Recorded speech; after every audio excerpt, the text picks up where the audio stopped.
quelqu'un qui est devenu presque un ami. Alors bien sûr tout le monde se réclame d'être un ami d'Emmanuel Macron aujourd'hui, mais c'est vrai que j'ai rencontré quelqu'un qui, à mon sens, n'est pas dans la posture parce qu'il travaillait déjà de cette manière. C'est-à-dire qu'en commission, où on siégeait jour et nuit, il était capable de prendre les bons amendements de droite, les bons amendements de gauche, les bons amendements de l'UDI et d'en faire un enrichissement de son texte.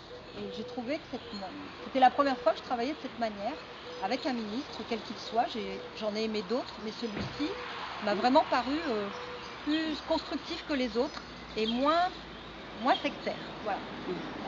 Donc j'ai beaucoup aimé ce moment-là, la personne, la construction, l'écœurement que j'ai eu aussi de posture plus que de position. Et un quatrième phénomène, c'est le vote Front National de cette 6e circonscription en particulier.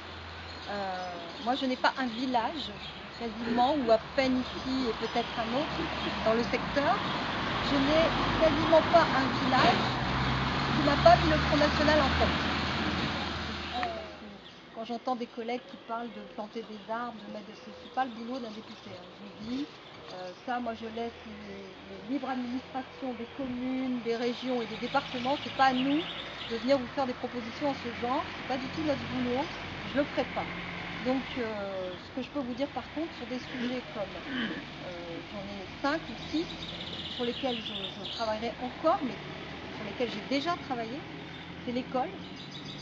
Le deuxième, c'est le service public et le commerce de proximité. Le troisième, c'est l'agriculture, bien sûr. Le quatrième, c'est le numérique, mais ça encore, on en reparlera après si vous voulez. L'économie touristique, parce qu'elle est très importante sur ce territoire. Et la santé. Voilà, donc je n'ai pas mis d'ordre prioritaire. Je vous cite les 6 thématiques sur lesquelles je travaille déjà. Alors l'école, d'abord parce que évidemment c'est là où tout commence, c'est là où les choses se nouent la plupart du temps pour l'avenir de quelqu'un. L'école, même si on a travaillé beaucoup ces dernières années, il y a des choses à revoir, c'est sûr, dans ce projet de refondation que j'ai soutenu pour la 3 dernières années.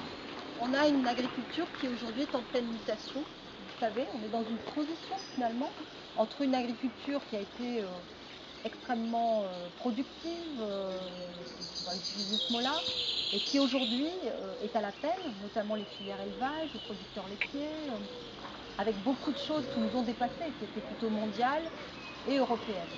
Mais il n'empêche qu'aujourd'hui, elles sont en voie de modernisation, de diversification pour pouvoir vivre dignement de leur travail. Moi, j'ai reçu énormément d'agriculteurs, j'ai travaillé beaucoup avec eux. D'abord, c'était revendicatif, mais après, c'était plus sympathique et on a réussi à travailler, à faire débloquer des situations, à des situations de crise parfois aussi, quand les fonds n'arrivent pas à temps, quand les trésoreries ne se débloquent pas, quand les banques ne veulent pas suivre, parce que souvent aussi les banques mettent le couteau sous la gorge aux agriculteurs, donc il faut se battre de temps en temps. Moi je le fais discrètement, je ne le fais pas médiatiquement, j'en fais pas état, mais je le fais régulièrement. Donc je voulais vous dire que là-dessus, je serai aussi très vigilante sur ce qui se mettra en place pour l'agriculture qui va venir, tout ce qui peut aider nos producteurs et nos agriculteurs, j'y serai toujours sur ces sujets-là. En tout cas, j'ai toujours été présente et je vous demanderai aussi à vous vos propositions éventuelles là-dessus. Ensuite,